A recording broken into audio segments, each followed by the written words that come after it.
Juice पीने जा रहे हैं? अच्छा, चले मदीना की गलियों में जूस पी लेते हैं। सलाम वालेकुम। कने नसीर कौन से पीने? ये नासिर कने एक कौन सा पीना?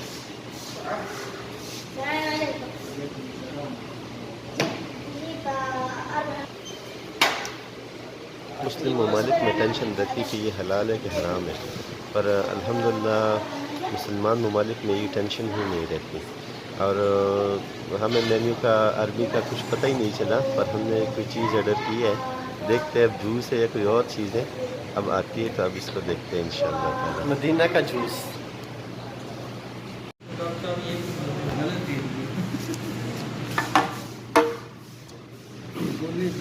हमें भी इतनी समझ नहीं आई। 28 रियाल। ये तकरीबन कितने बंदे हैं पाकिस्तानी? 1680 रुपया। ऐसे देखने लगेंगे तो कुछ खाएंगे भी नहीं। 1680 खर्च करो तो यही चीज़ मिलेगी। इसका मतलब ये कि ये डिज़र्व करती है। इसके अंदर बेहतरीन चीज़ है, बड़ी सारी चीज़ें हैं। चले बिस्मिल्लाह करके देख लेते हैं।